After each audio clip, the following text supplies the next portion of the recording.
आदाब मेरे प्यारे बच्चों, जय हिंद। बच्चों, आज थर्ड यूनिट का लास्ट टॉपिक ले रहे हैं शुष्क सेल या ड्राई सेल। ये टॉपिक और है जिसे हिंदी मीडियम और इंग्लिश मीडियम में साथ साथ सीखना है। आगे से अलग अलग मिलेगा क्योंकि इन सेलों में डायग्राम्स हैं, रिएक्शंस हैं, तो उसमें मीडियम का कोई महत्व नहीं है। बच्चों, 2 यूनिट पूरी हो चुकी है लगभग और थर्ड भी लगभग हो गई है। कुछ टॉपिक ऐसे रह गए हैं जिन्हें आपको डायरेक्ट बोर्ड पे सिखाया जाएगा, वीडियो के जरिए उन्हें समझाना संभव नहीं होगा। तो बच्चों, धीरे धीरे पढ़ते रहें। अगले महीने जुलाई से कोचिंग्स प्रारंभ हो जाएंगी। केमिस्ट्री में बिल्कुल चिंता ना करें क्योंकि आपकी अच्छी तैयारी कराने के लिए हम बहुत अच्छी तैयारी कर रहे हैं। तो बच्चों, आज हम शुष्क सेल या ड्राई सेल के विषय में जानेंगे। ये बच्चों थोड़ा इंट्रोडक्शन है, ये क्रियाविधि है, मैकेनिज्म, और ये बच्चों चित्र है। पेपर में या तो गैल्वेनिक सेल आता है या फिर शुष्क सेल आता है।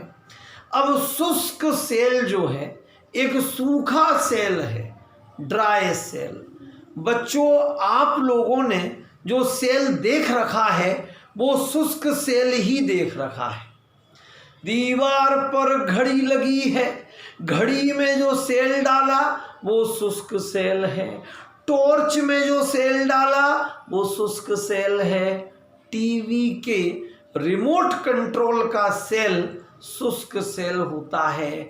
बच्चों के खिलौने होते हैं, खिलौने में मोटर है, हवाई जहाज है, टॉयज हैं। तो छोटे छोटे बच्चों के जो खिलौने होते हैं उनमें शुष्क सेल का उपयोग किया जाता है।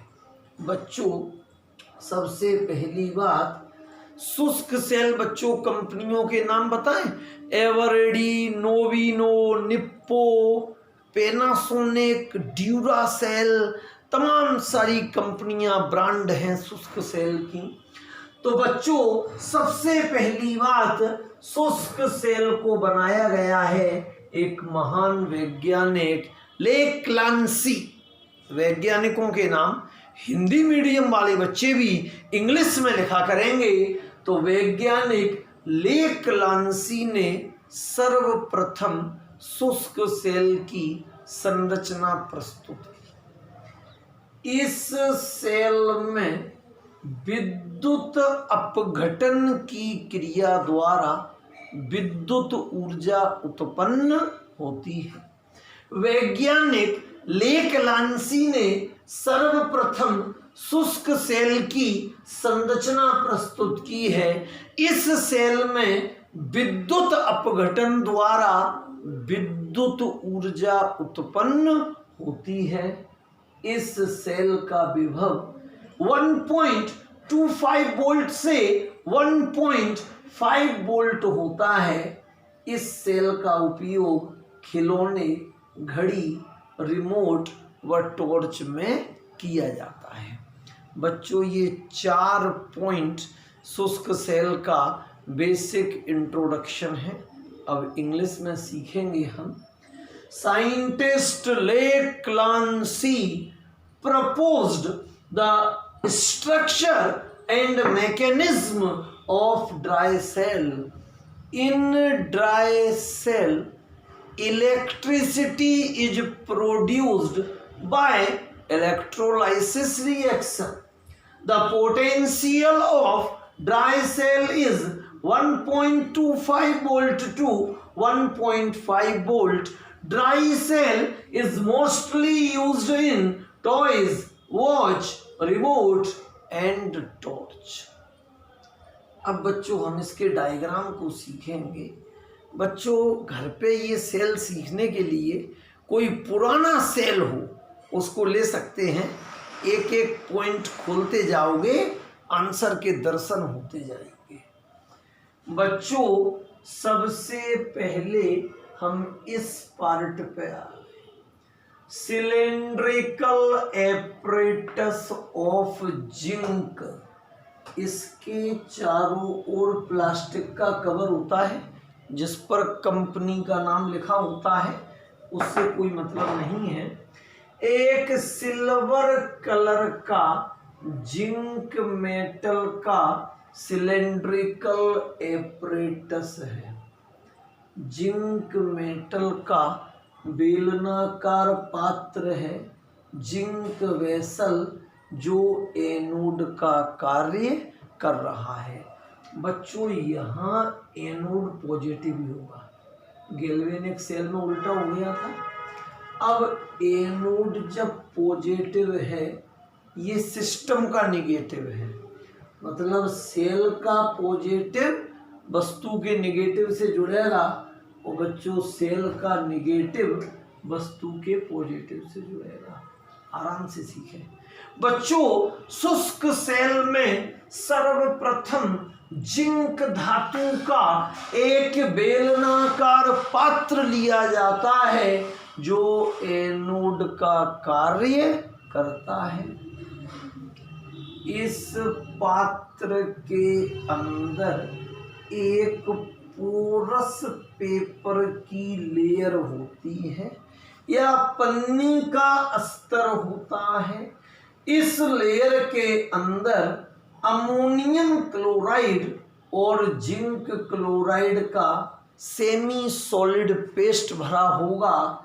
ये बच्चों इलेक्ट्रोलाइट का काम करेगा, विद्युत अपघट्य का काम करेगा। जिंक धातु का एक बेलनाकार पात्र है, ये एनोड है। एनोड के अंदर चले सरंध्र कागज की लेयर है। इसके आंतरिक भाग में अमोनियम क्लोराइड और जिंक क्लोराइड का विलयन भरा है। अमोनियम क्लोराइड और जिंक क्लोराइड का विलयन भरा है जो विद्युत अपघट्य का कार्य कर रहा है। इसके मध्य भाग में एक ग्रेफाइट की छड़ है। बच्चों सेल को तोड़ोगे तो एक ब्लैक कलर की डंडी मिलेगी जो कैथोड का कार्य करती है। कैथोड ऋणी है मगर वस्तु के धन ध्रुव से जुड़ेगा। और बच्चों कैथोड का संपर्क मैग्नीज डाइऑक्साइड और कार्बन के चूर्ण से रहता है। मैग्नीज डाइऑक्साइड और कार्बन का चूर्ण। तो बच्चों ये शुष्क सेल की संरचना हमने सीखी। अब इंग्लिश में देखते हैं। वैसे डायग्राम की जो लेबलिंग है वो सभी बच्चे इंग्लिश में ही किया करें, एक बड़ा अच्छा इंप्रेशन जाता है। Scientist Leclanche introduced the structure and mechanism of dry cell. In dry cell, electricity produced by electrolysis process. The potential of dry cell is 1.25 volt to 1.5 volt. Dry cell is mostly used in toys, watch, remote and torch structure. In the structure of dry cell, cylindrical apparatus of zinc which work behave as anode. In this apparatus we take ammonium chloride and zinc chloride. This is work behave as electrolyte. In central part of this cell we arrange graphite rod. This rod is work as cathode and around this rod we took manganese dioxide and carbon powder. बच्चों कुछ नहीं करना, एक cell है हमारे पास। अब graphite की rod के ऊपर एक ब्रास की कैप रहती है। ग्रेफाइट रॉड है, ऊपर ब्रास की कैप हो गई, सेल में देख सकते हो। बच्चों पीछे कंपनी का स्टिकर नहीं होता, पीछे सिल्वर का पीछे होता है सिल्वर कलर की मेटल का।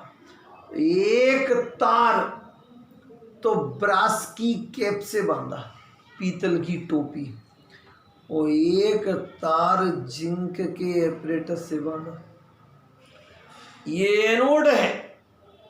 अब ग्रेफाइट रोड कैथोड थी, तो ब्रास कैप भी कैथोड हो गई। एक तार कैथोड से बांधा, एक तार एनोड से बांधा। दोनों तारों को आप टॉर्च के बल्ब पे टच कर देंगे, बल्ब प्रकाशित हो जाएगा। छोटे बच्चे अक्सर खेल खेलते हैं, एक रोटरी आती है, वो घूमने लगती है, तार लगा दोगे बल्ब जलेगा, हटा दोगे बल्ब बंद हो जाएगा। एक वायर कैथोड का, एक वायर एनोड का, दोनों को सिस्टम में सर्किट बना देंगे तो इलेक्ट्रिसिटी प्रोड्यूस हो जाएगी। अंदर केमिकल थे, chemicals have chemical energy and chemical energy is convert into electrical energy by electrolysis process।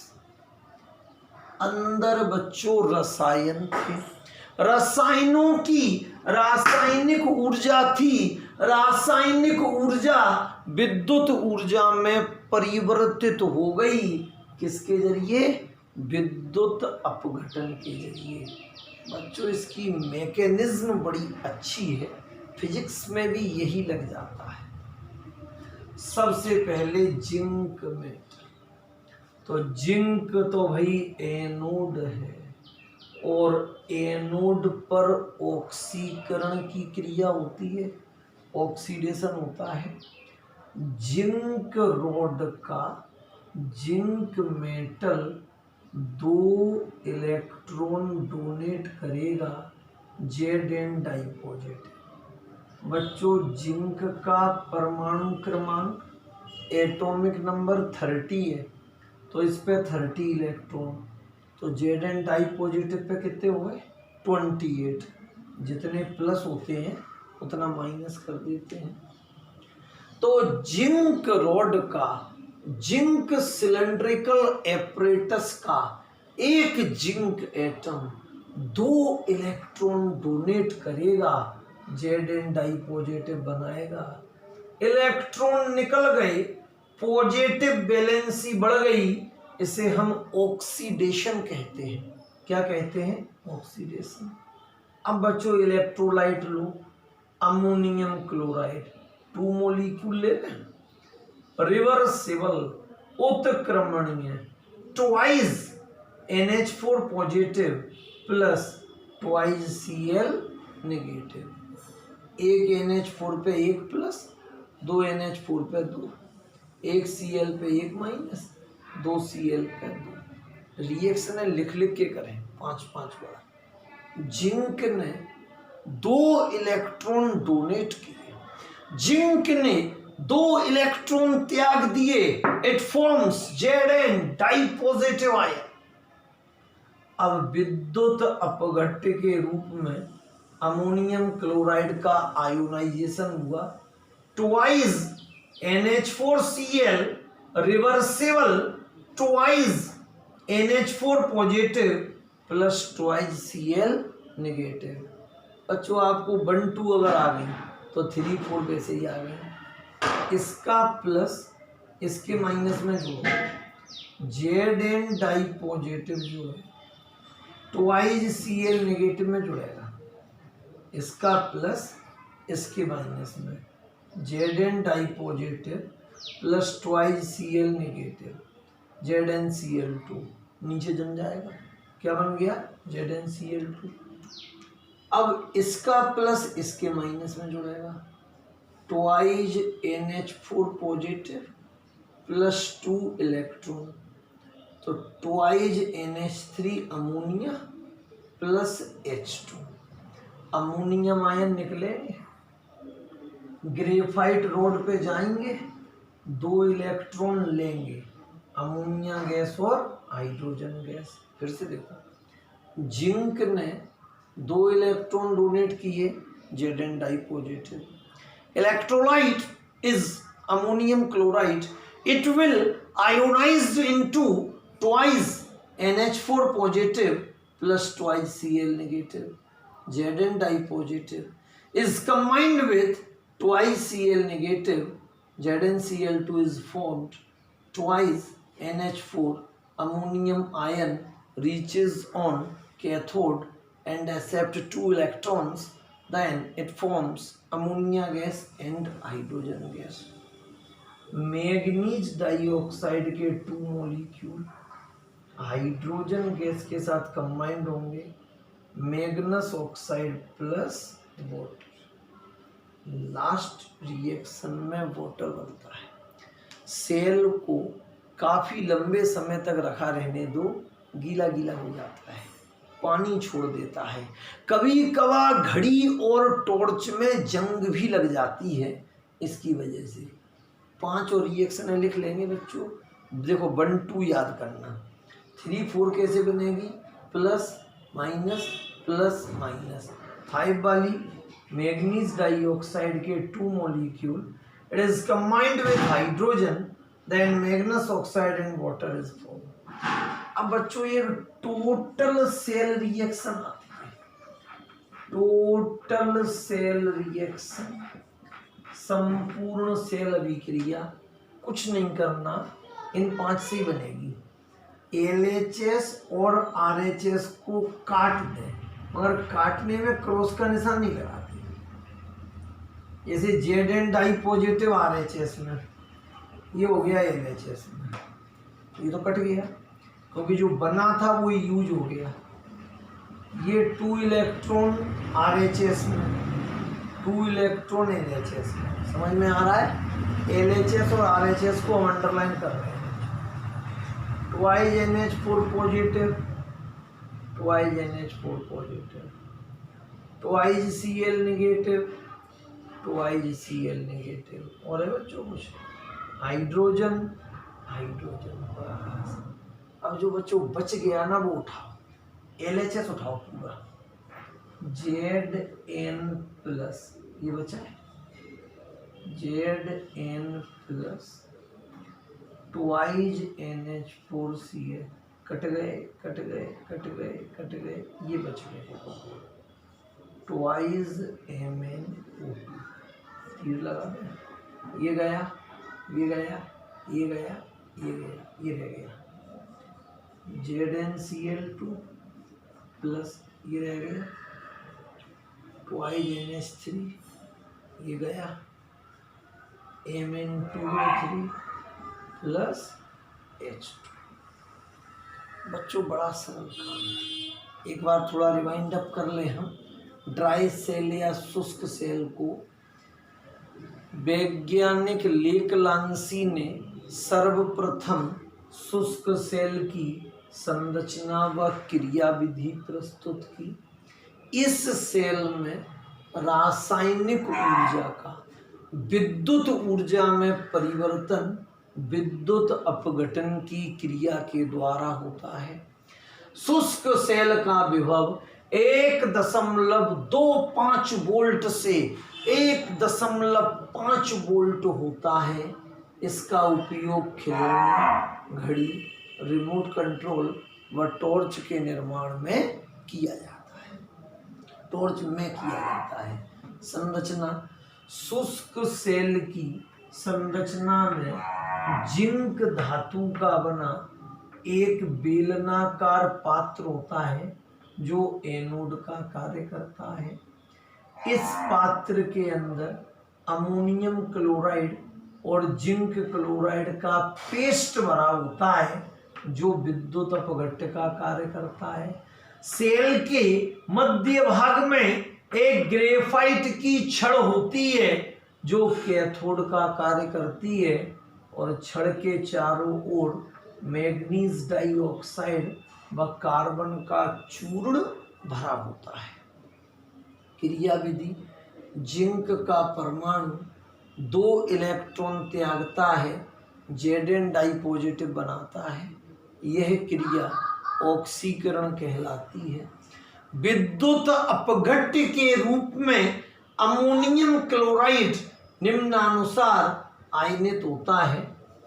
Twice NH4Cl उत्क्रमणीय, twice NH4 positive plus twice Cl negative. जब जिंक आयनों का संयोग क्लोराइड आयनों से होता है तो जिंक क्लोराइड का निर्माण होता है।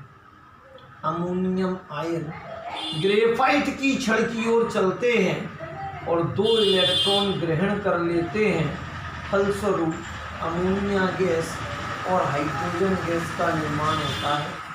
जब मैग्नीज डाइऑक्साइड की क्रिया हाइड्रोजन गैस से होती है तो मैग्नस ऑक्साइड व जल का निर्माण होता है। बच्चों डायग्राम बना लेंगे, इंट्रोडक्शन हो जाएगा और मैकेनिज्म में रिएक्शन हो जाएंगी। एक लाइन लिखेंगे, फिर रिएक्शन, दूसरी लाइन उसकी रिएक्शन।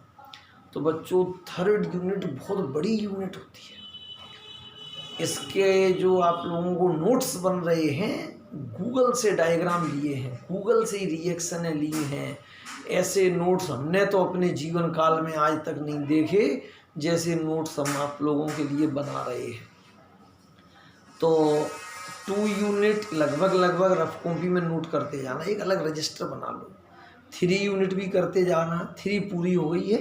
कुछ टॉपिक रह गए हैं पोटेंशियल वगैरह, न्यूमेरिकल्स, जो आप लोगों को डायरेक्ट बोर्ड पे ही सिखाएंगे। अब बच्चों 9 यूनिट में IUPAC नेम चलते हैं। 9 यूनिट में IUPAC पूरी यूनिट में वही है। तो 2-3 वीडियोस में आप लोगों को 9 ख़त्म करेंगे। अभी जो छोटी यूनिट्स हैं जो जिन्हें वीडियो के जरिए आप बड़ी आसानी से सीख पाएंगे उनका काम कवर करा रहे हैं और अगले महीने से तो कोचिंग खुली जाएंगी। 1 यूनिट 1 वीक टारगेट लेंगे। अपन लोगों को सबसे अच्छा फ़ायदा ये होगा कि लिखना नहीं पड़ेगा, सामने है, समझिए, याद करिए, तुरंत टेस्ट दीजिए। तो बच्चों सभी बच्चे नोट कर लेना, आराम से पढ़ो। कल आप लोगों का टेस्ट रखा है। पूरी थर्ड यूनिट के जितने भी वीडियोस दिए गए हैं उन्हें एक बार दोबारा से देख सकते हैं।